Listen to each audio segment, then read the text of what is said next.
Hello friends, कैसे हैं आप सब। मैं सरिता मिश्रा आपके अपने ओम शिव शक्ति क्लासेस में स्वागत करती हूं। उम्मीद करती हूं कि मेरे सभी भावी शिक्षक भाई बहन सभी खुश होंगे, प्रसन्न होंगे, अपनी तैयारी करने में यहाँ पर जुटे हुए होंगे। तो जैसा आप सबको मालूम है कि यहाँ पर डेली क्लासेस रहती है ना। ये सभी टेट एग्जाम के लिए इंपॉर्टेंट है। सी टेट हो, एम पी टेट हो, यूपी टेट हो या DSSB हो, KBS है, अन्य सभी के लिए इंपॉर्टेंट क्लास है ना। तो आज हमारे यहाँ पर क्या पढ़ने वाले हैं, हम हिंदी पेडागॉजी पढ़ने वाले हैं। ठीक, क्या पढ़ेंगे, हिंदी पेडागॉजी पढ़ेंगे। आज मैं यहाँ पर क्या क्वेश्चन लेकर गए, ये सीटेट का प्रीवियस ईयर क्वेश्चन पेपर है ना 2018 का, जिसमें हिंदी पेडागॉजी पूछी गई है ना। उसी का मैं ये क्वेश्चन आज यहाँ पर डिस्कस कर रही हूँ। तो सभी फ्रेंड्स आंसर करेंगे और देखेंगे क्या 2018 में और आज आपका 2020 है तो किसमें कितना डिफरेंस है। आपकी तैयारी, आपके 2018 में कितने नंबर आ सकते थे और आज कितने नंबरों तक के लिए आपने तैयारी बना ली है। तो आंसर करेंगे सभी फ्रेंड्स, है ना। और सबसे पहले आप जाइए ईमानदारी, सभी लोग आप अपने स्टेटस में, फेसबुक में, इंस्टाग्राम में, जहां आप लोग सोशल मीडिया पे एक्टिव रहते हैं वही सब आप लोग शेयर करके आएँ। ठीक है, चलिए। तो उम्मीद करती हूँ कि आप लोग अपना हेल्प यहाँ पर जो आपका सहयोग बन रहा है वो बिल्कुल कर रहे होंगे। नहीं शेयर किए हैं तो शेयर करके आ जाइए, तब तक मैं आप यहाँ पर डिस्कस कर रही हूँ। ठीक, चलिए। तो ये लिंक दी हुई है यहाँ पर, यूट्यूब की लिंक दी हुई है ना। ये चैनल की लिंक है हमारी, है ना। तो यहाँ पर भी आप डायरेक्ट यहाँ पर चैनल पे आ जाइए और चैनल को सब्सक्राइब कर लीजिए, बेल आइकन भी प्रेस कर लीजिए, तो आपको डेली क्लासेस का नोटिफिकेशन मिलेगा। या आपकी टेलीग्राम की लिंक दी हुई है, टेलीग्राम में ज्वाइन कर लीजिए तो आपको क्लासेस का PDF मिल जाएगा और डेली क्लासेस का भी आपको नोटिफिकेशन मिलेगा वहाँ पर भी। ठीक, तो सभी लोग टेलीग्राम ज्वाइन कर लें जो लोग नहीं किए हैं अब तक। तो आपको मालूम है कि यहाँ पर कितने बजे क्लासेस रहती है, डेली रात्रि के 9 बजे रहती है। आपकी मॉर्निंग की भी क्लास में यहाँ पर साइंस की रहती है प्लस EVS की साथ में रहती है, जो सुबह मॉर्निंग में 9 बजे, ठीक है, आपको मिलती है, डेली क्लास रहती है। ठीक है, तो अटेंड करें सभी लोग। संख्या कम दिखती है मेरे को मॉर्निंग में, तो संख्या कम ना कीजिए, सभी लोग अटेंड कीजिए। और बहुत लोग का कहना है कि मैम हमें कॉन्सेप्ट क्लास दीजिए, तो कॉन्सेप्ट क्लास के लिए मैं मॉर्निंग में ही सोच रही हूँ कि आप लोग क्योंकि आपका यहाँ पर जो डेली यहाँ पर टेस्ट चल रहा है ना, ऑल इंडिया मॉक टेस्ट, जो आप डेली यहाँ पर MCQ सॉल्व करते हैं, तो आपके लिए ज़रूरी है, तो हम इसका नुकसान तो नहीं कर सकते हैं। हाँ, आपके कॉन्सेप्ट देने के लिए भी आपके लिए बहुत इंपॉर्टेंट है। बहुत सारे फ्रेंड्स का कहना है कॉन्सेप्ट दीजिए, तो हम कॉन्सेप्ट क्लास भी देना चाहते हैं, लेकिन उसमें रीज़न ये रहता है कि आप लोग की संख्या कम हो जाती है उसमें। मैं बिल्कुल नहीं चाहती कि आप लोग की संख्या कम हो, है ना, आपकी कंटिन्यूटी बनी रहे। तो आप लोगों को कॉन्सेप्ट क्लास भी मैं दूंगी, ठीक है।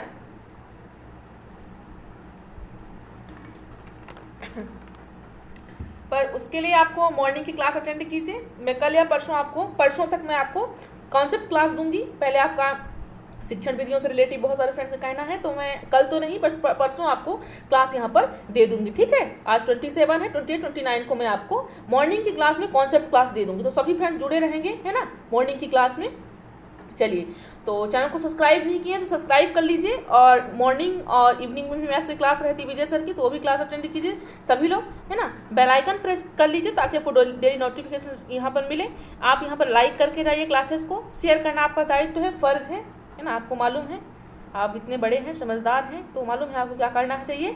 ये मेरा छोटा संदेश है आप सबके लिए है। आपको मालूम है कि मैं यहाँ निरंतर क्लास देती हूँ, संडे हो या मंडे हो, है ना, कोई तीज हो, त्यौहार हो, तभी आपको क्लासेस यहाँ पर मैं देती हूँ। कोई भी, मेरा तीज का फर्स्ट भी था, लेकिन तब भी मैं आपको क्लास दी थी। इस चीज़ को आप ध्यान रखिएगा, है ना। जिस तरह मैं प्रतिबद्ध हूँ आपको तैयारी को लेकर के, तो आप भी प्रतिबद्ध हो जाइए, है ना।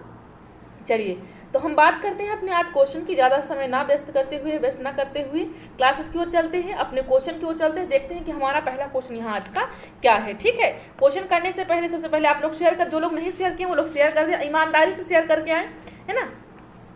और शेयर करने के साथ साथ आज हम यहाँ पर हिंदी पेडागॉजी क्वेश्चन डिस्कस करने वाले हैं, जो सीटेट के आया हुआ क्वेश्चन 2018 में, है ना। तो सभी लोग यहाँ पर कंटिन्यूटी और लास्ट तक बने रहिएगा, किसी को क्लास यहाँ पर स्किप नहीं करना है ना। ये आपकी आदत अच्छी नहीं है ना। क्लास 2 मिनट देखिए, इसके बाद स्किप करके निकल जाइए, ठीक है। चलिए, तो जैसा कि आप सबके टाइम के अनुसार ही मैं यहाँ पर क्लासेस रखी हूँ, अपने हिसाब से नहीं रखी हूँ, आप सबके कहने पर ही ये टाइमिंग रखी गई है, ठीक है।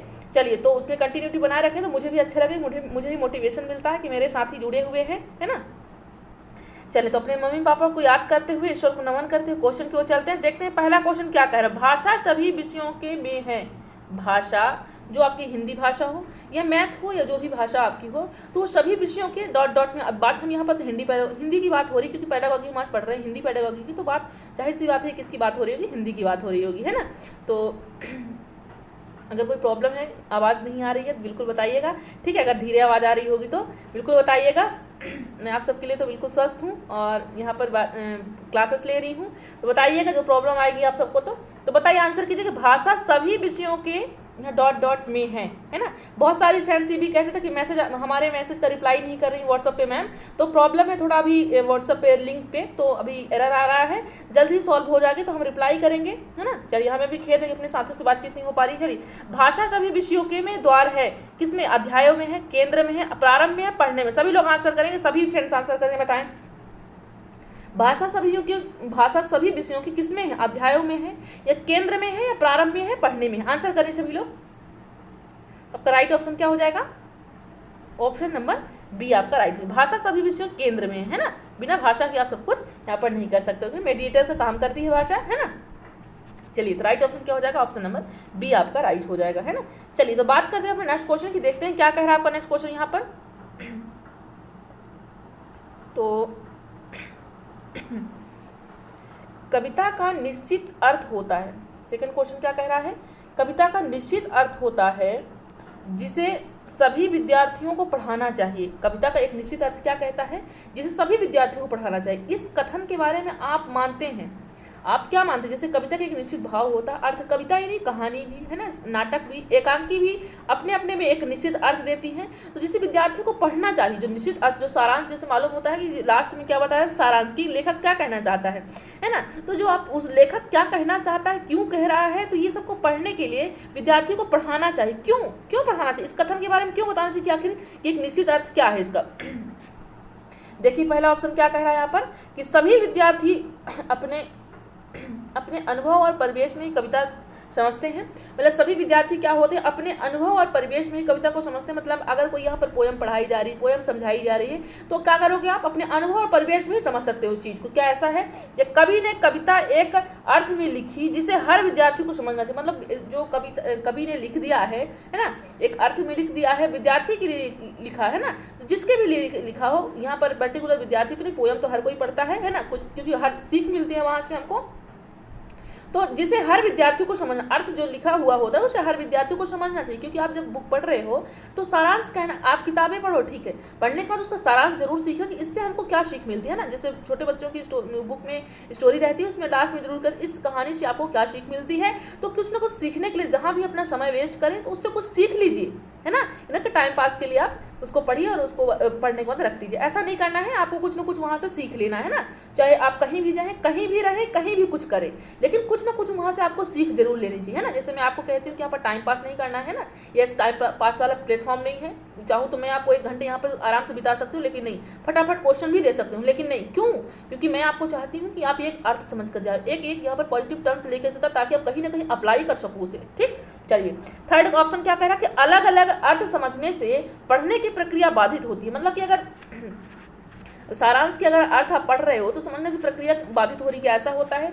या फोर्थ ऑप्शन क्या कह रहा है, किसी कविता को एक निश्चित अर्थ के साथ पढ़ना चाहिए, किसी भी कविता को एक निश्चित सारांश के साथ पढ़ना चाहिए। तो राइट ऑप्शन क्या हो जाएगा, बताएं सभी लोग। जो कविता का एक निश्चित अर्थ होता है, ठीक है, आप मानते हैं आपने कविता पढ़ी, ठीक, उसका सारांश भी आपने पढ़ लिया, लेकिन जब आप सारांश पढ़ते हैं, सारांश पढ़ने के बाद उस सारांश का जो अर्थ होता है, सेंस होता है, उसे आप क्या करते हैं, तुरंत उसे रियल लाइफ में उतारने लगते हो ना, उसको अपने रियल लाइफ से सोचने लगते हो ना, कि आखिर क्यों ऐसा नहीं होना चाहिए, है ना। तो गरीबों के साथ, अमीरों के साथ जब बातचीत होती है, मतलब कैसे कुछ स्टोरी रहती है जो बताई जाती है ना, कि छोटे सी उम्र में ऐसा किया है ना, कर्णम मल्लेश्वरी के बारे में जो हम पढ़ते हैं कि छोटी सी उम्र 12 साल की उन्होंने क्या किया, वेट लिफ्टर थी, है ना। तो सब कुछ हमें ये सोचने पर मजबूत कर देता है ना। तो ये क्या होता है, विद्यार्थी अपने अनुभव और परिवेश में ही कविता समझते हैं ना। जो कविताएं होनी चाहिए वो कैसे होनी चाहिए, विद्यार्थी से रिलेट होना चाहिए, उनके अनुभव से, उनको इन्वायरमेंट से रिलेटिव हो, ताकि वो भी उस चीज़ को, उस एग्जाम्पल को वो अपने में जोड़ सकें, ठीक। चलिए, उम्मीद करती हूँ आपको समझ में आया होगा। बात करते हैं नेक्स्ट क्वेश्चन की, क्या कह रहा है नेक्स्ट क्वेश्चन, देखिए।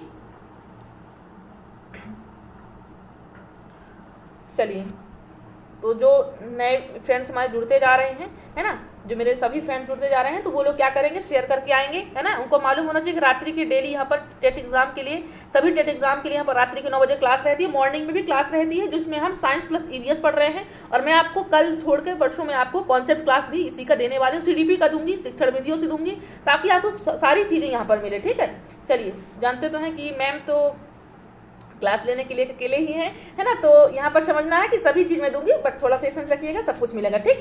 चलिए, आप मानते हैं कि अलग अलग तरह की सामग्री पढ़ने के अवसर मिलने से क्या होता है। जैसे आपने क्या पढ़ा, हिंदी पढ़ा, इंग्लिश पढ़ा, मैथ्स पढ़ा, है ना, कोई अदर भी आपने बुक पढ़ा, है ना, तो इससे क्या, जैसे अखंड ज्योति आपने पढ़ा, तो उनमें अलग अलग तरह की सामग्री पढ़ने से, अवसर मिलने से आपको क्या मिलता है, क्या बेनिफिट मिलता है। पहला ऑप्शन देख लीजिए, व्याकरण सम्मत भाषा सीखने को मिलती है। क्या अगर अलग अलग भाषा, मतलब कहना चाहिए कि अलग अलग बुक पढ़ रहे हो, अलग अलग लैंग्वेज की पढ़ रहे हो, तो क्या अलग अलग आपको व्याकरण मिल रहा है सीखने के लिए, या किताबों के बारे में जानकारी मिलती है कि ये किताबें क्या कहती है, मैथ्स क्या कहती है, हिंदी क्या कहती है, क्या ऐसा मिलता है।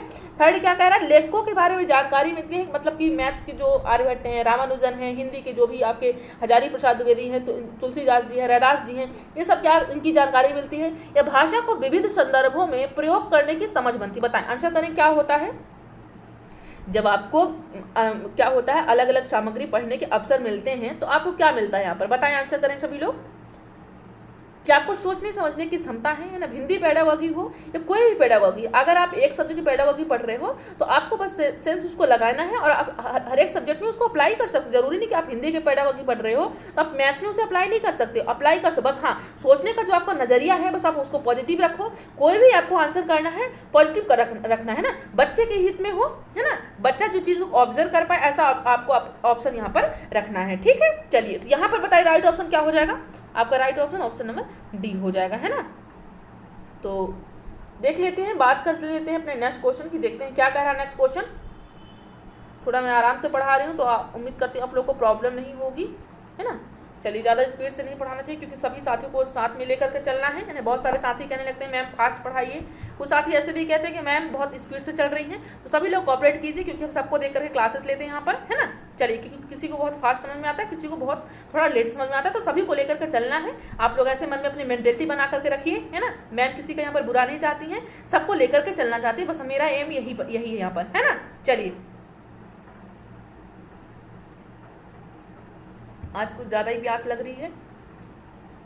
तो एक भाषा के अध्यापक को बच्चे में क्या दिखना चाहिए, क्या बल देना चाहिए, बताइए। पहला क्या कह रहा है यहाँ पर ऑप्शन, अलंकारिक भाषा प्रयोग की समझ विकसित करने पर बल देना चाहिए। एक भाषा के अध्यापक को क्या करना चाहिए, बताइए। एक भाषा के अध्यापक को बच्चों में कौन सा बल ज्यादा, कौन सी चीज पर ज्यादा फोकस करना चाहिए। अलंकारिक भाषा प्रयोग की समझ विकसित करने पर बल देना चाहिए। विविध संदर्भों में भाषा प्रयोग की क्षमता विकसित करने पर बल देना चाहिए। थर्ड कह रहा है कि शुद्ध भाषा प्रयोग की क्षमता विकसित करने पर बल देना चाहिए। फोर्थ क्या कह रहा है, भाषा सिद्धांतों की समझ विकसित करने पर बल देना चाहिए। आंसर करें सभी लोग, क्या होगा राइट ऑप्शन आपका। एक भाषा के अध्यापक को बच्चे में किस तरह का विकसित, यहाँ पर भावना का विकसित करना चाहिए, किस तरह की क्षमता का विकास करना चाहिए। आंसर करें सभी लोग। तो राइट ऑप्शन क्या हो जाएगा, सभी लोग आंसर करेंगे। Right option option number B हो जाएगा, है ना। क्या हो जाएगा ऑप्शन नंबर आपका बी यहाँ पर। विविध संदर्भों में भाषा प्रयोग की क्षमता विकसित करने पर बल देना चाहिए, है ना। ये सिद्धांत यहाँ पर ऐसा कुछ नहीं कि सिद्धांत आपने समझा दिया तो ठीक है। शुद्ध भाषा प्रयोग, ऐसा नहीं है कि बच्चा सिर्फ शुद्ध ही स्टार्टिंग से पढ़े, बच्चा धीरे धीरे ऑब्वियसली वो समझने लगेगा चीज़ों को, शुद्ध वो प्रयोग करने लगे, है ना। अलंकारिक भाषा के यहाँ पर ऐसा कुछ प्रयोग नहीं है। यहाँ पर विविध, आपको मैं एक आंसर पॉजिटिव टर्म्स बताती हूँ कि जब भी आपका हिंदी की बात आएगी तो आपको क्या करना है, जब पढ़ने की बात आएगी तो आपको क्या करना है, उसमें क्या सेंस, पढ़ने में क्या आपका आंसर राइट होना चाहिए, अर्थ। आपके पढ़ने का मतलब क्या है, उसका अर्थ आप जान पाए, उसका अर्थ निर्माण कर पाना, ठीक है। ये आपके पढ़ने का एम होना चाहिए। जब आपके यहाँ पर क्वेश्चन बने, पढ़ने से रिलेटेड क्वेश्चन बने, तो उसका अर्थ क्या होना चाहिए आपका, उसका ऑप्शन क्या होना चाहिए आपका। आप देखिए कि ऑप्शन क्या अर्थ जानने की बात कर रहा है, वही आपका राइट ऑप्शन हो जाएगा, ठीक है। ध्यान रखिएगा इस चीज को। और वहां पर ज्यादा से ज्यादा आपको प्रयोग क्षमता की स्वयं पर आपको बल देना चाहिए, है ना। विविध संदर्भों में भाषा प्रयोग की क्षमता विकसित करने पर बल देना चाहिए। राइट ऑप्शन क्या हो जाएगा, ऑप्शन नंबर बी हो जाएगा, ठीक। चलिए, तो हम बात करते हैं अपने नेक्स्ट क्वेश्चन की, देखते हैं क्या कह रहा है नेक्स्ट क्वेश्चन हमारे यहाँ पर। चलिए देखिए क्या कह रहा है क्वेश्चन। कोई भाषा किसी भी लिपि में लिखी जा सकती है। कोई भाषा क्या है, किसी भी लिपि में लिखी जा सकती है, इस कथन पर आपकी राय है कि पहला ऑप्शन क्या कह रहा है कि यह बहुत हद तक संभव है। सेकंड है हर भाषा की अपनी लिपि होती है। थर्ड कह रहा है भाषा और लिपि के बीच एक सीधा संबंध होता है या बिल्कुल संभव नहीं होता। बताएं, आंसर करें। भाषा और लिपि में लिखी जा सकती है, भाषा जो होती है वो किसी भी लिपि में लिखी जा सकती है क्या, इस कथन पर आपका कहना क्या है? बताएं सभी लोग। मैं आपको यहाँ पर दो टर्म्स बताने वाली हूँ कि 2018 में जो क्वेश्चन बना है हिंदी पेडागोगी में, है ना, तो दो टाइप के यहाँ पर क्वेश्चन बना हुआ है। देखिए बताइए, तो राइट ऑप्शन आपको क्या हो जाएगा यहाँ पर, ऑप्शन नंबर ए हो जाएगा। ये बहुत हद तक संभव, जो कोई भाषा होती है किसी भी लिपि में लिखी जा सकती है, ऐसा कहना है। जैसे आपकी क्या है, हिंदी भाषा है ना, हिंदी भाषा है आपकी, तो हिंदी भाषा को जैसे मैंने आपको पहले भी शायद इस क्वेश्चन पर डिस्कस कर चुकी हूँ, है ना। जैसे क्या है, आपको क्या बोलना है, आपको ध्यान बोलना है कि कुछ भी, जैसे आपको हिंदी में क्या है, बोलना, है ना, आपने क्या किया, बोलना। आप इंग्लिश में इसी चीज़ को ट्रांसलेट करके क्या लिख दिए, BOLNA, है ना, इस चीज़ को आप इंग्लिश में ट्रांसलेट कर दिए, है ना। भाषा कोई दूसरी थी, दूसरी भाषा में आपने कन्वर्ट कर दिया, है ना। तो किसी भी लिपि में लिखी जा सकती है, इस कथन पर आपका राय क्या है, बताइए, आंसर कीजिए। तो राइट ऑप्शन क्या हो जाएगा, ऑप्शन नंबर, ये बहुत हद तक संभव है। हर भाषा की अपनी लिपि होती है, आपकी इस हर भाषा की अपनी एक लिपि होती है, हाँ ठीक है, लेकिन यहाँ पर किसी कोई भी भाषा जो होती है किसी भी लिपि में लिखी जा सकती है, ये बहुत हद तक संभव है, पूरा तो नहीं है, लेकिन आपको ये चीज़ ध्यान रखिएगा। जब आपके पास ऑप्शन होगा, मैं आपको और भी यहाँ पर कुछ क्वेश्चन बीच में आएगा, वो क्वेश्चन, वो दोनों ये क्वेश्चन है और 2018 में आया हुआ क्वेश्चन है, देखिए कि किस तरह की ये भाषा और लिपि में आंसर वो सीटेट यहाँ पर लेता है, ठीक। तो ये बहुत हद तक संभव, यही आपका राइट ऑप्शन यहाँ पर माना है। हर भाषा की अपनी लिपि होती है, ठीक है, भाषा और लिपि के बीच एक सीधा संबंध होता है। ये सीधा संबंध की बात नहीं कर रहे हैं कि सीधा डायरेक्ट संबंध होता है ना, हाँ उसको हम ट्रांसलेट जरूर कर लेते हैं ना, सीधा संबंध यहाँ पर नहीं है, बिल्कुल संभव नहीं, ये भी नहीं कह सकते कि बिल्कुल ही संभव नहीं है, ये नहीं, हाँ ये बहुत हद तक संभव है ना, कि आप दोनों भाषाओं में थोड़ा बहुत उसमें ट्रांसलेट कर सकते हो, समझ सकते हो, तो ये बहुत हद तक संभव है, ये बात आप डायरेक्ट करोगे। हाँ, आपको ये नहीं लिखना है कि हाँ पूरा तरह से संभव है, बहुत हद तक ये संभव, ये कहा जा सकता है, ठीक है। ये आपको टर्म्स, जब आपके पास टर्म्स आएगा भाषा और लिपि के बारे में, तो आप क्या लिखो, बहुत हद तक संभव है, या अगर आपको आंशिक ऑप्शन मिलता है तो आंशिक भी, आंशिक तरह से भी ये सत्य है, जब सत्य, क्योंकि कई टाइप यहाँ पर क्वेश्चन का पैटर्न बदल देता है, ठीक। तो राइट ऑप्शन क्या हो जाएगा, ऑप्शन नंबर फर्स्ट आपका राइट हो जाएगा, ठीक है। चलिए, ये सीटेट में आया हुआ क्वेश्चन है। बात करते हैं अपने नेक्स्ट क्वेश्चन की, देखते हैं क्या कह रहा है नेक्स्ट क्वेश्चन। आकलन का प्रयोग के लिए डॉट डॉट के लिए होना चाहिए। जो आकलन ऑब्जर्वेशन यहाँ पर असेसमेंट करते हैं, तो उसका प्रयोग हम क्यों करते हैं, किस लिए करते हैं। पहला देख लीजिए, कितना सीखा को आंकने के लिए, कि बच्चा कितना सीख चुका है, इसको आकलन करने के लिए आप यहाँ पर प्रयोग करते हो, आकलन का असेसमेंट करते हो बच्चे का, या परस्पर यहाँ पर तुलना करने के लिए, है ना, कंपेयर करने के लिए कि चीनू ने क्या सीखा, मीनू ने क्या सीखा, ऐसा करने के लिए आप बताते हो या आप आकलन करते हो। भाषा की जानकारी देने के लिए, है ना, कि मतलब बच्चा भाषा नहीं सीख पा रहा है तो उसे आप जानकारी दोगे, या फिर सीखने में मदद करने के लिए। बताएं, आंसर करें सभी लोग, सभी लोग आंसर करेंगे। तो जो आकलन का प्रयोग होता है, आकलन का प्रयोग क्या करता है, वो सीखने में मदद करता है। क्या करता है, सीखने में। देखिए, जैसे आप सीखने में मदद कैसे करता है बता देती हूँ, कि जैसे आपने कितना सीख लिया ठीक है, लेकिन सीखने कितना सीखा बस इतना करके वो रुक तो नहीं जाता है ना, उतना आपने, मतलब कि जो टीचर भी आपको, क्यों ऐसा तो नहीं है कि अगर आपका रिजल्ट यहाँ पर कम आया या नहीं, जितने परसेंटेज आया, अगर यहाँ पर डेली क्लासेस ले रहे हो, अगर आपको समझ में नहीं आ रहा, तो कहीं ना कहीं मेरा भी यहाँ पर हाथ है ना, मतलब मैं आपको समझाती हूँ, लेकिन क्या मैं समझा पा रही हूँ, मैं क्यों बार बार आपसे कहती हूँ कि आप लोग जरूर बताइए कि समझ में आ रहा है या नहीं रिजल्ट, क्योंकि मेरा मकसद क्या है, आप सबको समझाना है। जब वो मकसद ही पूरा नहीं होगा तो किस मतलब का है, किस मतलब का मेरा पढ़ाना है, किसी मतलब का तो हुआ नहीं ना। इसीलिए मैं बार बार कहती हूँ कि अगर समझ में नहीं आ रहा है बिल्कुल बताइएगा, है ना। तो जो फिर जैसे मैं आप यहाँ पर क्लासेस आपके लिए, जैसे किसी दिन मैं आपका यहाँ पर टेस्ट रख दूंगी, है ना, किसी दिन टेस्ट रखने वाली हूँ, है ना, उसमें आपका टैलेंट कोई प्रतियोगिता नहीं रहेगा, ओनली आप लोग आंसर करेंगे और उसका जो आंसर रहेगा मैं आपको नेक्स्ट डे बता दूंगी, ठीक। लेकिन यहाँ पर टोटल मैं आपको क्वेश्चन लेकर के आऊंगी और इसके बाद आप लोग आंसर करेंगे। मैं यहाँ पर टेलीग्राम में भी देखने वाली हूँ, कुछ ऐसा ये प्रोसेस हो जाए कि आप लोगों को क्विज टेलीग्राम पे ही दूंगी, तो मैं जल्दी प्रोसेस करने वाली हूँ कि आप लोगों को वहीं पर टेस्ट टेलीग्राम में ही दे दिया करूँगा, तो आप लोग आंसर करके वहाँ पर बता दिया करेंगे, ठीक है। चलिए, तो आकलन का प्रयोग सीखने में मदद करता है, बिल्कुल करता है, कि मतलब आपने कितना सीखा है, उसके बाद अगर आपने नहीं सीखा है उसका हम उपचारात्मक, जैसे आपको मालूम है कि हम पहले यहाँ पर निदानात्मक करते हैं, मतलब उस चीज़ का निदान करते हैं, उस समस्या को ढूंढते हैं, फिर उसका उपचार करते हैं, ठीक है। चलिए, तो ये सीखने में मदद करता है, ठीक है। चलिए बात करते हैं अपने नेक्स्ट क्वेश्चन की, देखते हैं क्या कह रहा है नेक्स्ट क्वेश्चन यहाँ पर।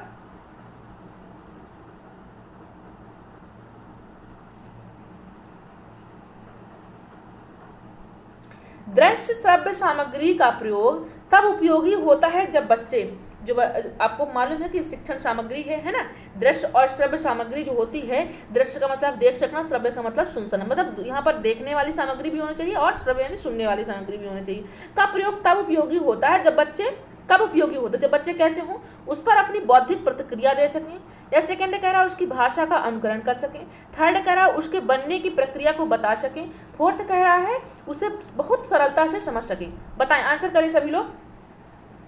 आप सबको मैं सीटेट का सभी प्रीवियस क्वेश्चन कराऊंगी, यूपी टेट का कराऊंगी, रीट का करा दूंगी, तो है ना, क्योंकि आपके जो क्वेश्चन बनते हैं तो सब मिक्सअप रहते हैं। आपको ये नहीं कि रीट का अलग है पैटर्न, है ना, सीटेट का अलग है, सीडीपी आपकी वही रहती है, आपकी हिंदी पेडागोगी भी वही रहती है, सिलेबस सबका वही रहता है ना, बस थोड़ा सा हेरफेर रहता है जो आपके मेन सब्जेक्ट रहते हैं उसमें, ठीक है। तो मैं सबके प्रीवियस यहाँ जो क्वेश्चन सॉल्व करा दूंगी, तो आप लोग को यहाँ पर आंसर करने में आसान रहेगा और चीज़ों को समझने में भी आसानी हो जाएगी, ठीक है। तो चलिए आंसर कीजिए, डेली यहाँ पर हम प्रीवियस क्वेश्चन कर लिया करेंगे, ठीक है।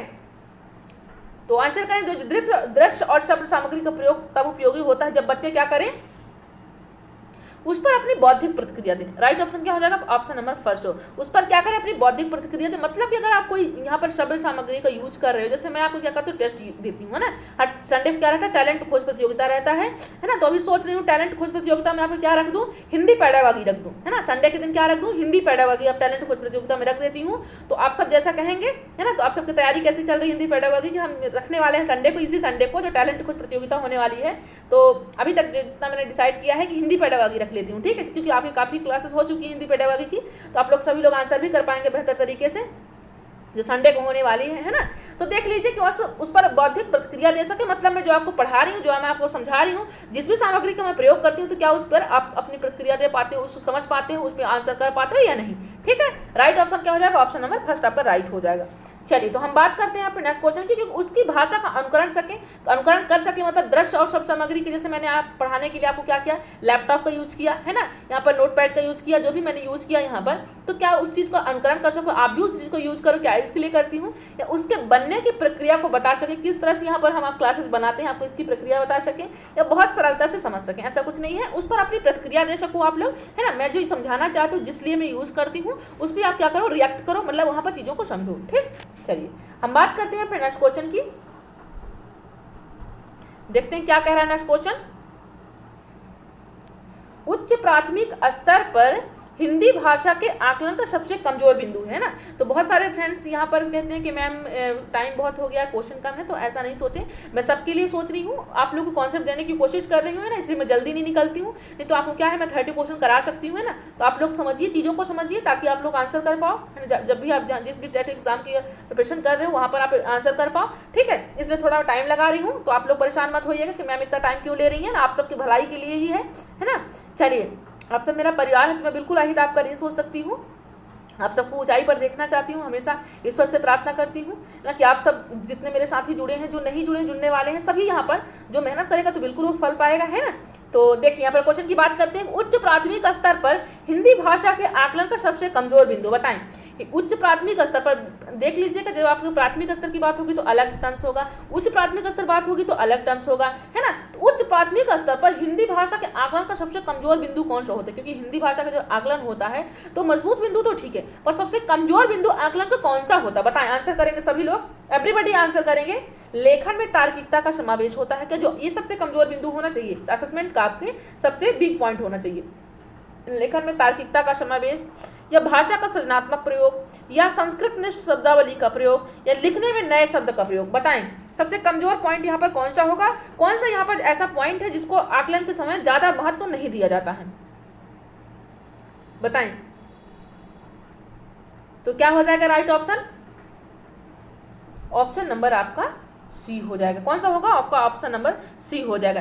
क्यों हो जाएगा, क्योंकि लेखन में तार्किकता का समावेश, बिल्कुल सही बात है, मतलब असेसमेंट हम ऐसा करेंगे बच्चा के तार्किक रूप से सोच पा रहा है या नहीं सोच पा रहा है, इस चीज़ को हम यहाँ पर समझेंगे। फिर भाषा का सृजनात्मक प्रयोग, बच्चा क्या कर क्रिएटिविटी, उस चीज़ों को कितना क्रिएटिव तरीके से समझ रहा है ना, ये भी हम वहाँ पर देखेंगे। बच्चों को लिखने में नए शब्दों का इस्तेमाल करेंगे ताकि बच्चे सभी चीज़ों को समझ जाए। हाँ, लेकिन जो कमजोर बिंदु की सबसे कम प्रभावी की बात है संस्कृत शब्दावली की, यहाँ पर बात हो रही है, किसकी बात हो रही है, संस्कृत नष्ट, क्योंकि बात हो रही हिंदी भाषा के आकलन है। अब संस्कृत नष्ट शब्दावली का प्रयोग यहाँ पर उतना मान नहीं किया गया है, ठीक है। Right option option number C हो जाएगा। तो उम्मीद करती हूँ आप सब समझ पा रहे होंगे, है ना, जो मैं समझाना चाहती हूँ। चलिए तो हम बात करते हैं अपने नेक्स्ट क्वेश्चन की। बात करने से पहले मैं आपको बता देती हूँ कि अगर बीच में जो लोग जितने फ्रेंड्स हमारे जुड़ते हैं, है ना, डेली क्लासेस के टाइमिंग में बता देती हूँ। आपकी मॉर्निंग में 9 बजे रहती है क्लास, साइंस प्लस ईवीएस की रहती है। किसकी रहती है? साइंस प्लस ईवीएस की रहती है, ठीक है। इसमें जीएस रहता है और ईवीएस रहता है। मॉर्निंग की क्लास में ये 9 बजे की क्लास की ये बता रही हूँ, ठीक है। फिर सेकेंड क्लास कितने बजे होती है? सेकेंड क्लास आपकी होती है 5 बजे। मैथ्स की क्लास होती है ना, विजय सर लेते हैं। थर्ड क्लास होती है आपके रात्रि के 9 बजे, इसी टाइम पर डेली रहती है ना, संडे हो या मंडे हो, तीज हो, त्योहार हो, है ना, ये आपको डेली क्लासेस यहाँ पर मिलते हैं रात्रि के 9 बजे। 3 क्लास आपको ओम शिव शक्ति क्लासेस दे रहा है। तीनों क्लासों को एंजॉय कीजिए और जो प्रॉब्लम आती है बिल्कुल यहाँ पर शेयर कीजिए, ठीक। चलिए तो आप सब कहने के मैं यहाँ पे कौन सी क्लास भी दे रही हूँ, जल्दी ही देने वाली हूँ, 1-2 दिन के अंदर देने वाली हूँ, ठीक है। तो जानती हूँ कि मेरे साथी सभी परेशान हो रहे हैं, तो अब ध्यान दीजिए। अब क्वेश्चन की बात कर लेते हैं। अब क्वेश्चन की बात करने से पहले आप लोग शेयर, जो लोग नए जुड़ते जा रहे हैं सभी लोग शेयर करके आएंगे, है ना, इतना ही मैं सपोर्ट आप सबसे चाहती हूँ। और आप सबसे सिर्फ ज़्यादा उम्मीद है किसमें है कि आप लोग अपने अच्छे रिजल्ट बनाओ, है ना, बिल्कुल जिस एम से आते हो वो अपना एम करो। हाँ, साथ ही साथ मेरा भी भला कर दो थोड़ा सा शेयर करके, है ना, क्या जाएगा आपका इतना भला करने में। वैसे आप सब करते हैं, फिर भी मैं बार बार कह रही हूँ क्योंकि यहाँ पर देखती हूँ लाइक ज़्यादा फ्रेंड्स रहते हैं, लाइक कम आते हैं, है ना। तो यहाँ पर अब रीज़न क्या है मुझे ये नहीं मालूम, पर आप सब बताएंगे तो शायद उस रीज़न को मैं कमी को दूर भी कर सकती हूँ, ठीक है। चलिए तो भाषा और लिपि के बीच बताएं, आंसर करें। भाषा और लिपि के बीच, अब देख लीजिए जैसे अभी 5वें क्वेश्चन में डिस्कस किया था ना, भाषा और लिपि के बीच कितना संबंध होता है कितना नहीं होता है, वही क्वेश्चन फिर से इसी में बना है। भाषा और लिपि के बीच बताएं, कोई निश्चित संबंध नहीं होता या एक तार्किक संबंध होता है, कोई संबंध होता ही नहीं है, एक निश्चित संबंध होता है। बताएं, आंसर करें सभी लोग। भाषा और लिपि के बीच क्या होता है? आपको मालूम है कि राइट ऑप्शन क्या हो जाएगा? देखिए अब जब ये बात करता है सेकेंड ऑप्शन, एक तार्किक संबंध होता है। देखिए कोई रीजनिंग तो लगती नहीं कि आपके हिंदी में अलग रीजनिंग लगती है और इंग्लिश में अलग रीजनिंग लगती है, ऐसा तो कुछ होता नहीं इसमें, है ना। अब भाषा है अपने अपने में अलग अलग जगह है उनकी, है ना, तो ये तार्किक संबंध यहाँ पर कनेक्ट नहीं कर रहा है ना। कोई संबंध होता ही नहीं है, ऐसा भी आप नहीं कर सकते कोई रिलेशन होता। मैंने आपको बता दिया पहले ही कि आप ऐसा आंसर नहीं कर सकते कोई संबंध नहीं होता। होता है क्यों नहीं होता? थोड़ा बहुत तो होता है ना, कि जैसे तभी तो आप हिंदी को आप वही मीनिंग आप इंग्लिश में लिख दिए, वही शब्दों को आप हिंदी में लिख दिए, है ना। जैसे बोलना को आपने BO या लिखा और वही चीज को हिंदी में आपने बोलना लिखना, पर भाषा तो दोनों है ना अपने आप में, है ना। तो कोई संबंध होता ही नहीं, ये भी आप नहीं कह सकते हो। जब बात फोर्थ ऑप्शन क्या है, एक निश्चित संबंध होता है। क्या है? एक निश्चित संबंध होता है। तो बताएं, आंसर करें। एक निश्चित एकदम फिक्स संबंध होता है। क्या ऐसा होता है? या कोई संबंध नहीं होता? आंसर करें।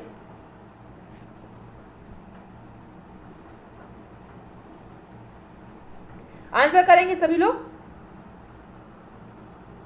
तो यहां पर राइट ऑप्शन क्या हो जाएगा? ऑप्शन नंबर फर्स्ट हो जाएगा। कोई निश्चित संबंध नहीं होता। हाँ, संबंध तो होता है लेकिन फिक्स नहीं होता। यहां पर बात किसकी की गई है? कोई फिक्स संबंध नहीं होता। हाँ, जब आपके पास ऑप्शन आ गया, मैं इसीलिए दोनों क्वेश्चन यहाँ पर रखी हुई हूँ, है ना, क्योंकि आपके दोनों भाषाओं के क्वेश्चन पेपर है। जैसे यहाँ पर पहले में क्या रहता है सीटेट फर्स्ट पेपर में, जैसे किसी ने क्या लिया फर्स्ट पेपर यहाँ पर इंग्लिश लिया, सेकेंड पेपर किसी ने यहाँ पर इंग्लिश की जगह संस्कृत ले लिया, है, सेकंड लैंग्वेज अपना चेंज कर लिया। उन दोनों भाषाओं के यहाँ पर दोनों पैटर्न का यहाँ पर क्वेश्चन मिक्स है ना। तो जब भाषा और लिपि की जब बात होगी तो आपको ध्यान रखना है कि आपको ये नहीं कहना है कि पूर्णतः सत्य है, पूर्णतः सत्य भी नहीं होता है, पूर्णतः असत्य भी नहीं होता है, मतलब कहीं ना कहीं कनेक्टिविटी उनकी रहती है, पर निश्चित डायरेक्ट संबंध हो तो ये आप नहीं कह सकते हो, ठीक है। तो कोई निश्चित संबंध नहीं होता, पर होता है ना, कुछ ना कुछ होता है, पर फिक्स नहीं कहा जा सकता है ना। ये आपका right option option number first हो जाएगा। चलिए, यही आपका सीटेट ने आंसर लिया है ना, वही मैं आंसर आप सबको बता रही हूँ।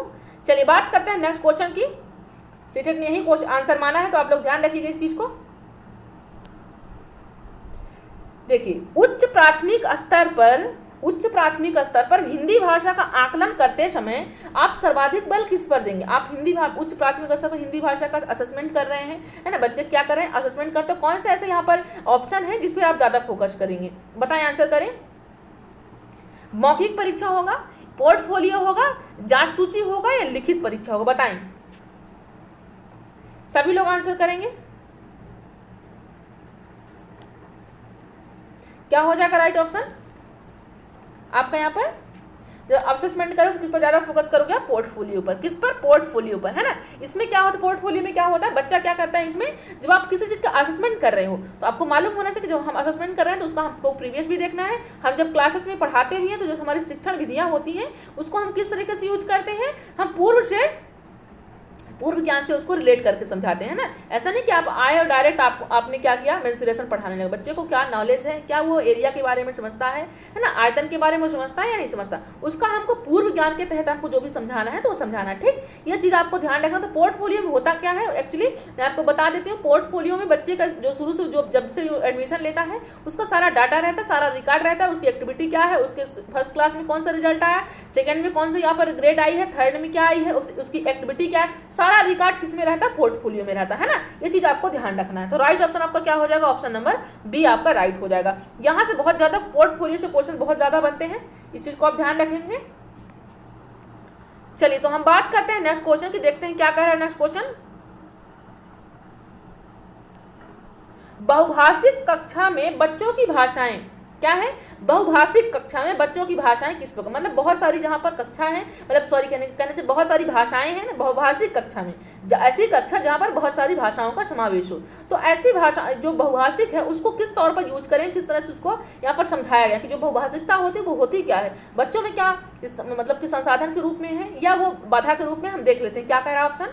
तो यहाँ पे बताइए, जो भाषाएं होती है, बहुभाषिकता होती है, मतलब बहुभाषिकता का मतलब है बहुत सारी भाषाएं, ठीक है, जो कक्षा में प्रयोग की जा रही हैं। तो यहाँ पर जो बहुभाषिकता है, जो भाषाएं हैं, बहुत सारी भाषाएं हैं, वो कक्षा में क्या कर रही हैं, संसाधन के रूप में इस्तेमाल की जा सकती हैं, या एक जटिल समस्या है जो अन्य समस्याएं पैदा करती हैं।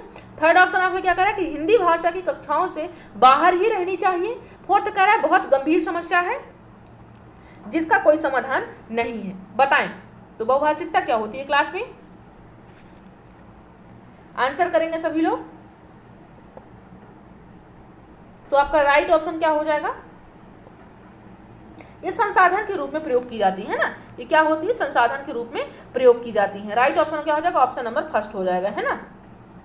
एक संसाधन ही है, जैसे यहाँ पर कोई क्लास है ना, ये कोई क्लास है तो यहाँ पर बहुत, जैसे हमारी ही क्लास है मान लीजिए, ओम श्री शक्ति क्लासेस है, तो आपके दोनों मीडियम के फ्रेंड्स हैं यहाँ पर, हिंदी मीडियम के भी है और इंग्लिश मीडियम के भी, है ना, दो मीडियम के यहाँ पर है, तो लेकिन क्लास तो एक ही चल रही है ना। जब क्लास एक ही चल रही है तो टीचर भी एक पढ़ा रहा है ना, दो यहाँ पर दो भाषाओं की है, और भी भाषाओं के होंगे, अन्यत्र भी होंगे, है ना।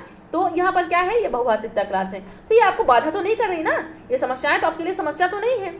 तो राइट ऑप्शन क्या हो जाएगा, एक संसाधन के रूप में, मतलब आप सामने वाले साथी की भी भाषाओं को समझ सकते हो, है ना। जैसे अब वो अगर आंसर करेंगे तो वो इंग्लिश से करेंगे या हिंदी, जो भी जिस भी ऑप्शन से वो अपने चाहे वो हिंदी से करना चाहे हिंदी से करें, इंग्लिश से करना चाहे इंग्लिश। तो अगर हिंदी मीडियम वाला बच्चा है वो इंग्लिश भी समझ सकता है ना, और जो इंग्लिश वाले हैं वो हिंदी भी समझ सकते हैं। तो दोनों एक संसाधन के रूप में दोनों भाषाएं वहाँ पर सीखने को बच्चे को मिल रहा है, ठीक है।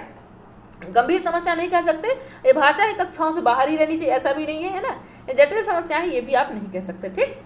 चलिए तो हम बात करते हैं अपने नेक्स्ट क्वेश्चन की, देखते हैं क्या है नेक्स्ट क्वेश्चन। उच्च प्राथमिक स्तर पर, जो आपका उच्च प्राथमिक स्तर होता है 6 to 8 होता है, तो इसमें जो व्याकरण पढ़ाने का आगमन पद्धति में कौन सा प्रयोग करते हैं। जब आप व्याकरण पढ़ाते हो बच्चे को उच्च प्राथमिक स्तर पर, तो जो आप पढ़ाते हो इसमें आगमन पद्धति का प्रयोग कैसे होता है। पहला ऑप्शन कह रहा है कि उदाहरण से नियम की ओर जाते हैं। कैसा करते हैं, उदाहरण से नियम की ओर जाते हैं। यहाँ पर आगमन विधि की बात हो रही, मैं आपको विधियों से भी क्वेश्चन देने वाली हूँ जल्दी ही, है ना। तो मैं बहुत दिनों सोचती हूँ बट कर नहीं पाती हूँ, आप लोग अब जैसे याद दिलाएंगे तो बिल्कुल क्लास हो जाएगी, है ना। तो उदाहरण से नियम की ओर जाते हैं, पहला आगमन विधि में होता क्या है, उदाहरण से नियम की ओर जाते हैं या नियम से उदाहरण की ओर जाते हैं, व्याकरण की पाठ पुस्तक पर केंद्रित रहते हैं, जटिल से सरल की ओर जाते हैं। तो आई थिंक सभी का सही होगा इसमें, ठीक है। तो राइट ऑप्शन आपकी क्या हो जाएगा, व्याकरण की बात जब क्या हो जाएगा, इसमें आगमन पद्धति में क्या करते हैं हम, उदाहरण से नियम की ओर जाते हैं, और जब नियम से उदाहरण की जाएंगे तो हम इसमें निगमन विधि होगा, है ना। तो आपको ध्यान रखना है इस चीज को, किसमें क्या होता है किसमें क्या नहीं, विधियों से क्वेश्चन बहुत ज्यादा बनते हैं। तो चलिए हम जल्द ही करेंगे। जटिल से सरल की ओर की बात नहीं की गई है, व्याकरण की पाठ पुस्तक पर केंद्रित रहते हैं ऐसा भी यहाँ पर नहीं है, है ना। चलिए तो हम बात करते हैं अपने नेक्स्ट क्वेश्चन की, देखते हैं क्या कर रहा है नेक्स्ट क्वेश्चन। पानी पी लेती हूँ, है ना, तो तब आप लोग शेयर कर लीजिए तो अच्छा रहेगा, है ना। सभी फ्रेंड्स जो लोग नए जुड़े हैं सभी लोग शेयर कर देंगे।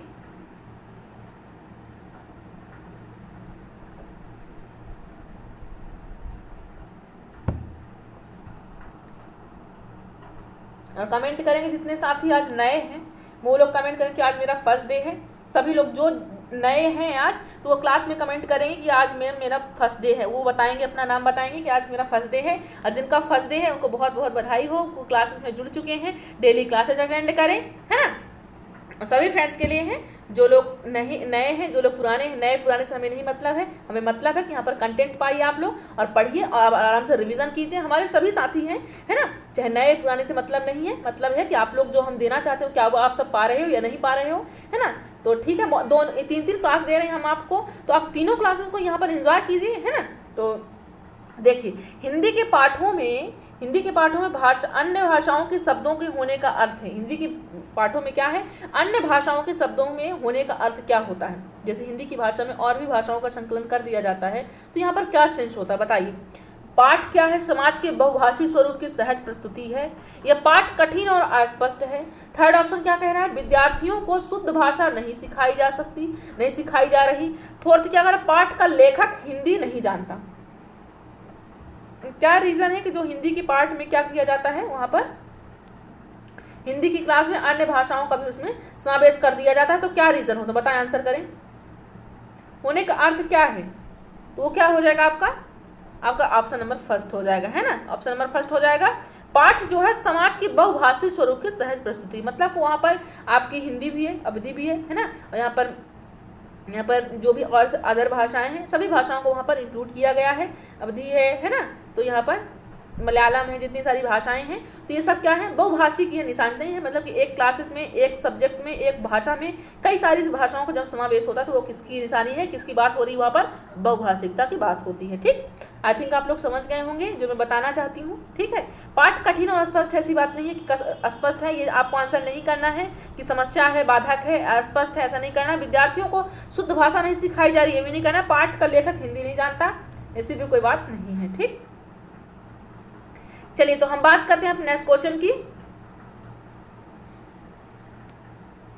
आपकी कक्षा में अभ्यास, आपकी कक्षा में जो प्रैक्टिस कराया जाता है, तो यहाँ पर क्या वो प्रैक्टिस क्या सिखाता है। पहला ऑप्शन क्या है, बच्चों को तार्किक बनाते हैं। जो प्रैक्टिस अपन कराते हैं तो वो क्या कराते हैं, तार्किक बनाते हैं बच्चे को, या बच्चों को भाषा के बारे में बताते हैं, ऐसा कुछ है, या बच्चों को उत्तर देना सिखाते हैं। मतलब जो आपकी प्रैक्टिस होता है क्लास में, जो प्रैक्टिस कराई जाती है, तो क्या बच्चे को तार्किक बनाया जाता है इसलिए प्रैक्टिस कराई जाती है, या बच्चों को भाषा के बारे में बताया जाता है इसलिए होता है, या बच्चों को उत्तर देना सिखाते हैं इसलिए होता है, या फोर्थ ऑप्शन पाठ को समझने में मदद करते हैं। जो प्रैक्टिस होती है क्या आपको यहाँ पर रीजन बताना चाहिए, आंसर करें। तो जो प्रैक्टिस होती है वो क्या होती है, यहाँ पर राइट ऑप्शन क्या हो जाएगा, राइट ऑप्शन नंबर डी हो जाएगा, है ना। क्या हो जाएगा, ऑप्शन नंबर डी, पाठ को समझने में मदद करते हैं। जो आपकी प्रैक्टिस होती है ना, जहाँ पर प्रैक्टिस सेट अपन सॉल्व करते हैं, तो क्या होता है, जब नेक्स्ट चीज़ें पढ़ें आप तो समझने में उसको आसान हो जाता है। ठीक है, चलिए, प्रैक्टिस का मतलब ही होता है अभ्यास का मतलब है कि चीज़ों को आप समझ रहे हो ना, ऑब्जर्व कर रहे हो। तो हम बात करते हैं अपने नेक्स्ट क्वेश्चन की, देखते हैं क्या कह रहा है नेक्स्ट क्वेश्चन। कहानी के संदर्भ में कौन सा कथन उपयुक्त लगता है, आंसर करें सभी लोग, एवरीबॉडी टू नीड आंसर। कहानी के संदर्भ में कौन सा कथन उपयुक्त लगता है।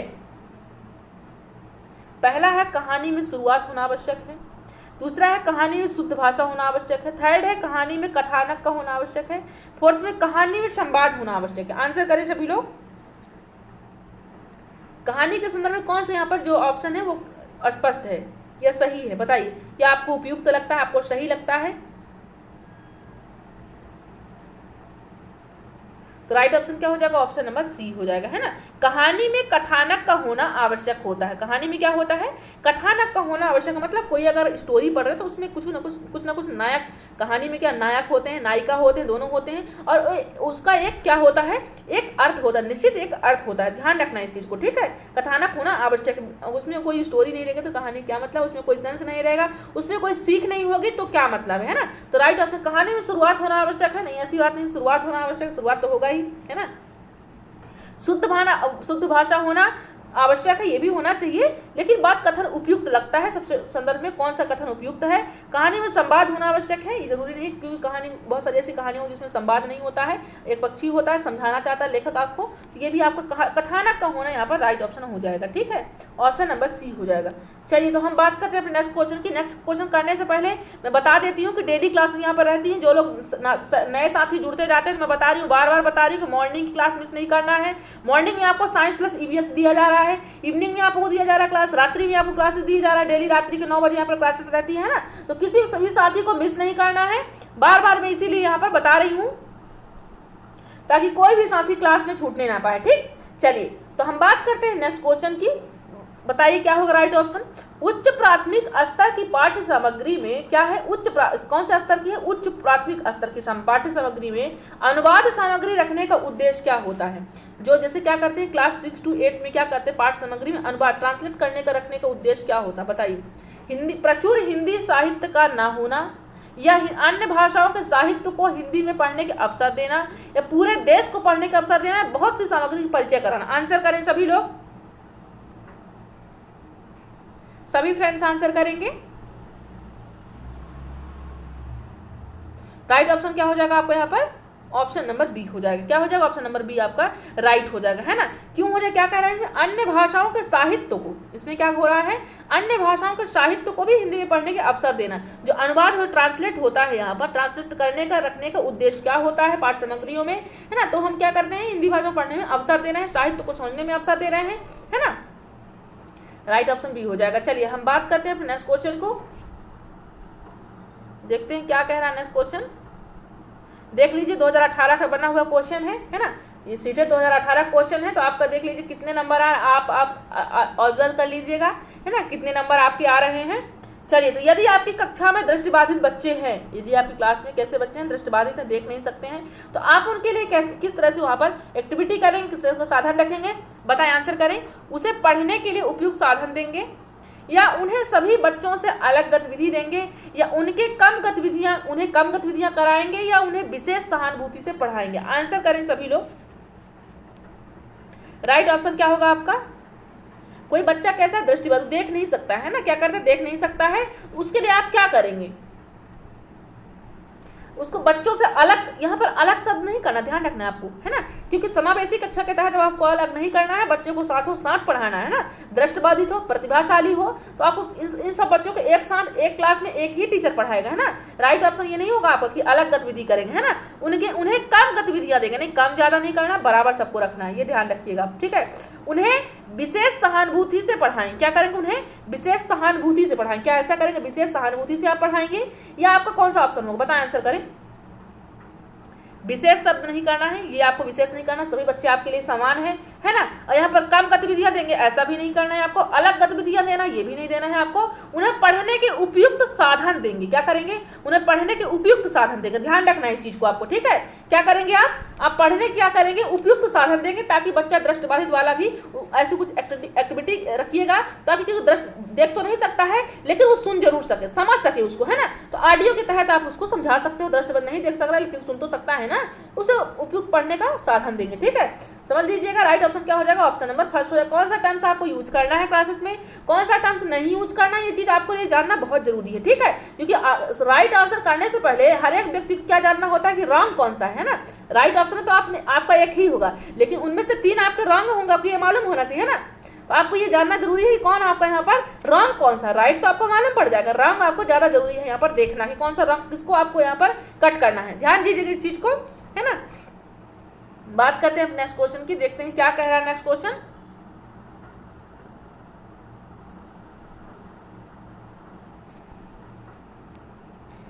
पढ़ना सीखने के लिए आवश्यक है, पढ़ना सीखने के लिए क्या आवश्यक है, बताएं, सभी लोग आंसर करें। घर की भाषा सुनने बोलने को मिले, क्या पढ़ना सीखने के लिए क्या आवश्यक होता है, घर की भाषा क्या हो, सुनने के लिए, बोलने को मिले। या सेकंड क्या कह रहा है, लक्ष्य भाषा की अर्थपूर्ण और रोचक सामग्री सुनने पढ़ने को मिले। थर्ड क्या कह रहा है, चार्ट अधिक से अधिक कक्षा में लगाए जाएं। फोर्थ क्या कह रहा है, केवल लक्ष्य भाषा सुनने का माहौल हो। पढ़ना सीखने के लिए क्या आवश्यक होता है, घर की भाषा सुनने बोलने को मिले, क्या ऐसा होना चाहिए कि घर की भाषा सुनने और बोलने के मिले, मतलब ऐसी भाषा को आप पढ़ोगे जो घर में भी वो भाषा मिले, इसलिए आप पढ़ाई करते हो। या सेकंड क्या कह रहा है, लक्ष्य भाषा की अर्थपूर्ण और रोचक सामग्री सुनने पढ़ने को मिले। थर्ड क्या कह रहा है, चार्ट अधिक से अधिक कक्षा में लगाए जाएं। पढ़ना के लिए है, ध्यान रखिएगा, पढ़ना सीखने के लिए क्या करना चाहिए, चार्ट को अधिक से अधिक कक्षा में लगाया जाए, तब बच्चा पढ़ पाएगा। या केवल देख लीजिए यहाँ पर तो ये निगेटिव टर्म्स है आपका, है ना, क्या हो जाए, केवल लक्ष्य भाषा सुनने को माहौल हो। क्या हो जाएगा राइट ऑप्शन बताएं सभी लोग। तो राइट ऑप्शन आपका हो जाएगा ऑप्शन नंबर बी हो जाएगा, है ना। क्या हो जाएगा, ऑप्शन नंबर बी। देखिए मैं आपको पहले ही बता चुकी, जो पढ़ना की बात आएगी, लिखने की बात आएगी, तो आपको क्या होना चाहिए, एक अर्थपूर्ण और एक रोचक सामग्री सुनने पढ़ने को मिले, अर्थपूर्ण हो।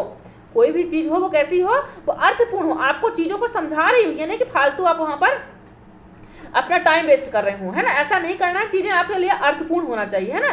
चीजें कैसी हो, अर्थपूर्ण होनी चाहिए, रोचक होनी चाहिए, ताकि आप चीजों को समझ पाओ, पढ़ पाओ, समझ पाओ। ठीक है, राइट ऑप्शन क्या हो जाएगा, ऑप्शन नंबर बी आपका राइट हो जाएगा।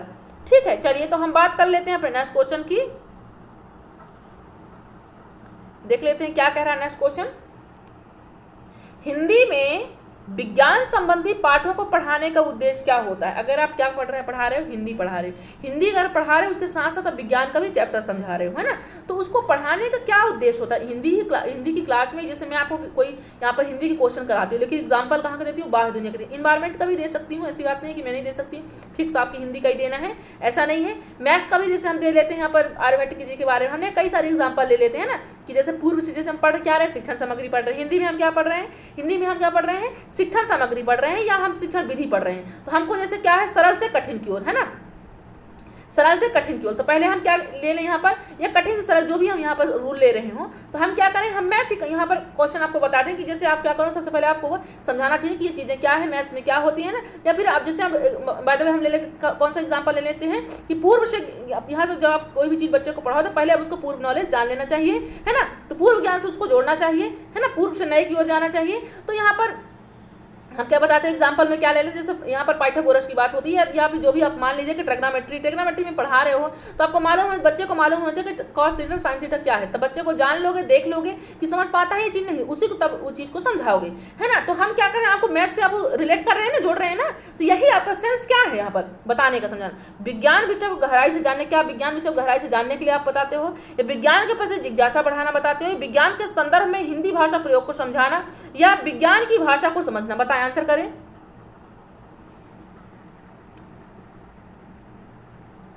आंसर करेंगे सभी लोग, क्या हो जाएगा राइट ऑप्शन। तो राइट ऑप्शन क्या हो जाएगा, ऑप्शन नंबर डी हो जाएगा। आप क्या करोगे, विज्ञान की भाषा को भी समझ पाओ, है ना, कि विज्ञान आखिर होता क्या है ना, क्या इसमें प्रयोग किया जाता है। तो ये क्या होता है, यहाँ पर हिंदी में विज्ञान संबंधी पाठों को पढ़ाने का उद्देश्य यही होता है कि आपको हिंदी की भी, जैसे आपको ईवीएस में जब पढ़ाया जाता है, तो ईवीएस में आपको यहाँ पर सोशल साइंस भी ज्योग्राफी में कुछ चैप्टर रखा जाता है। तो क्यों रखा जाता है, क्योंकि आप उसको भी समझ पाओ, है ना, उसके साथ साथ उसको भी समझ पाओ। ये राइट ऑप्शन क्या हो जाएगा, ऑप्शन नंबर डी हो जाएगा। चलिए तो हम बात कर लेते हैं अपने नेक्स्ट क्वेश्चन की। विज्ञान विषय गहराई से जानना, जब गहराई से आपको जानना होगा तो आप उच्च प्राथमिक स्तर के बाद भी जान सकते हो, है ना, जो आपकी स्पेशल सब्जेक्ट रहेगी। विज्ञान के प्रति जिज्ञासा बढ़ाना, जिज्ञासा बस बढ़ाने से यहाँ से कोई सेंस नहीं है, पहले तो चीज़ों को समझाओगे तभी ना, क्योंकि अभी तो पढ़ा रहे हो, है ना, पढ़ाने से आप जिज्ञासा तो नहीं बढ़ा सकते हो। विज्ञान के संदर्भ में हिंदी भाषा को प्रयोग समझाना, ऐसा नहीं है। यहाँ पर right option option number D हो जाए, विज्ञान की भाषा को समझना। चलिए तो हम बात कर लेते हैं नेक्स्ट क्वेश्चन की। लेखन सामग्री के आकलन के लिए क्या है, यहाँ पर लेखन सामग्री के आकलन के लिए क्या होना चाहिए। पहला ऑप्शन कह रहा है आपका कि व्याकरण सम्मत भाषा को देखना होगा। क्या है यहाँ पर, लेखन सामग्री के आकलन के लिए व्याकरण सम्मत भाषा को देखना होगा। लेखन सामग्री के आकलन के लिए आपने जो भी लिखा है यहाँ पर, उसके असेसमेंट के लिए क्या करना चाहिए, पहला देख लीजिए, व्याकरण सम्मत भाषा को देखना होगा, ये होना चाहिए, या अर्थपूर्ण वाक्यों और संदर्भों को देखना होगा, या लिखावट की सफाई और सुंदरता को जांचना होगा। फोर्थ क्या करें, अभिव्यक्त विचारों को जांचना होगा। क्या होगा राइट ऑप्शन बताएं। लेखन सामग्री के आकलन के लिए आपको क्या करना चाहिए,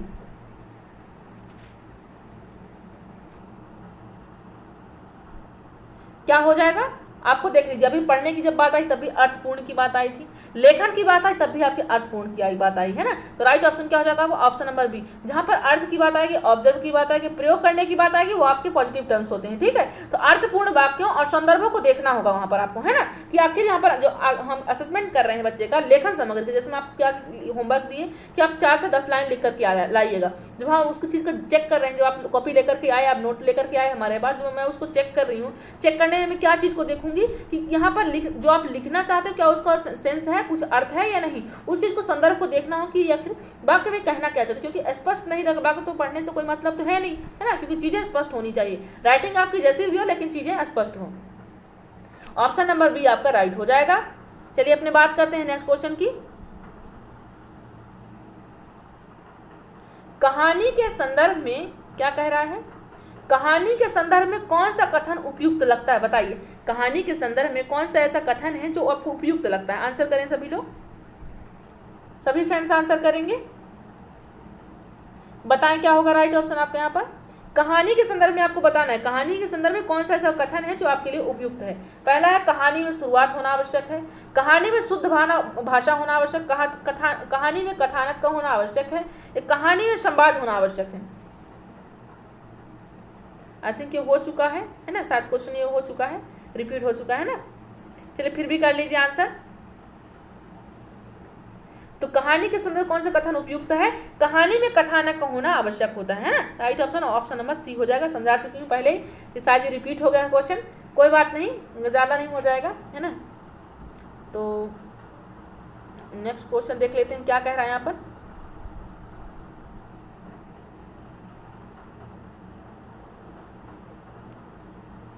प्राथमिक स्तर के बच्चों के लिए पाठ्य पुस्तक के निर्माण में क्या करना है, पाठ्य पुस्तक के निर्माण में आप सर्वाधिक महत्वपूर्ण किसे मानते हैं।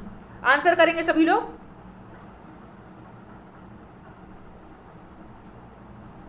प्राथमिक स्तर के बच्चों के लिए पाठ्य पुस्तक के निर्माण में आप सर्वाधिक महत्वपूर्ण किसे मानते हैं।